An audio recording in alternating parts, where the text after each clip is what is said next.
ನಮಸ್ಕಾರ, ನಾನು ನಿಮ್ಮ ಲಕ್ಕಿಲಿಕೇಶ್ ಯಶ್. ಸುಶಾಂತ್ ಅವರು ಆತ್ಮಹತ್ಯೆಯನ್ನು ಮಾಡ್ಕೊಂಡಿದ್ದಾರೆ.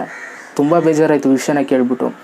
ಏನಕ್ಕೆ ಸಡನ್ನಾಗಿ ಈ ಥರ ನಡೀತಾ ಇದೆ ಅಂತ ಗೊತ್ತಾಗ್ತಾ ಇಲ್ಲ. ಯಾಕೆಂತಂದ್ರೆ ಅವ್ರ ಏಜ್ ಬಂದು ಕೇವಲ 34.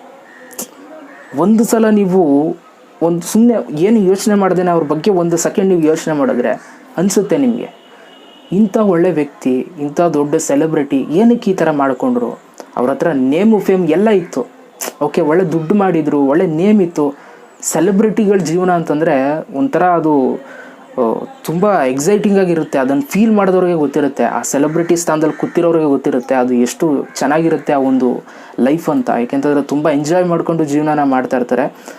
ಅವ್ರನ್ನ ತುಂಬ ಜನ ಫಾಲೋ ಮಾಡ್ತಾ ಇರ್ತಾರೆ. ಓಕೆ, ಅವರ ಒಂದು ನಡವಳಿಕೆನ ತುಂಬ ಜನ ಫಾಲೋ ಮಾಡ್ತಾ ಇರ್ತಾರೆ. ಸಿನಿಮಾ ಹೀರೋಸ್ಗಳು ಅಂತಂದರೆ ಹಂಗೆ ಫಾಲೋ ಮಾಡ್ತಾ ಇರ್ತಾರೆ.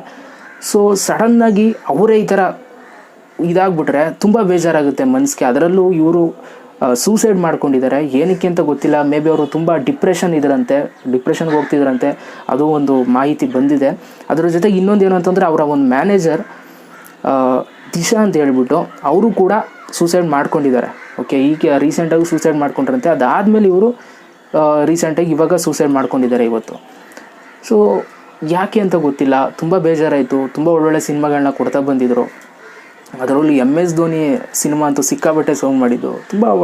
ತುಂಬ ಹ್ಯಾಂಡ್ಸಮ್ ಹೀರೋ ಅಂತಲೇ ಹೇಳ್ಬೋದು. ಒಳ್ಳೆ ಕಲೆ ಇತ್ತು ಅವ್ರಿಗೆ, ತುಂಬ ಚೆನ್ನಾಗಿ ಆ್ಯಕ್ಟ್ನ ಮಾಡ್ತಾಯಿದ್ರು. ಬಟ್ ತುಂಬ ಬೇಜಾರಾಗುತ್ತೆ ಸಡನ್ನಾಗಿ ಇಂಥ ಹೀರೋಸ್ಗಳನ್ನ ಕಳ್ಕೊಬಿಟ್ರೆ. ಅದರಲ್ಲೂ ಯಂಗ್ಸ್ಟರ್ಸ್ಗಳು ಓಕೆ, ಏನೋ ಮಾರ್ಗದರ್ಶನ ಕೊಡೋವಂಥವ್ರೆ ಈ ಥರ ಇದಾಗ್ಬಿಟ್ರೆ ತುಂಬ ಬೇಜಾರಾಗುತ್ತೆ. ಸೊ ಏನೋ ನಡೆದಿರುತ್ತೆ. ಓಕೆ, ಒಂದು ಸೂಸೈಡ್ ಅಂತಂದರೆ ಅಲ್ಲಿ ಏನೋ ಆಗಿರುತ್ತೆ. ಸುಮ್ಮನೆ ಯಾರು ಸೂಸೈಡ್ ಮಾಡ್ಕೊಳ್ಳಲ್ಲ. ಅದರಲ್ಲೂ ಈ ನೇಮು ಫೇಮು ಎಲ್ಲ ಸಿಕ್ಕಿರೋರು ಏನೋ ಒಂದು ಸೂಸೈಡ್ನ ಮಾಡ್ಕೊಳ್ತಾರೆ ಅಂತಂದರೆ ಅದರ ಹಿಂದೆ ಒಂದು ಸಣ್ಣ ಕಾರಣ ಇರುತ್ತೆ.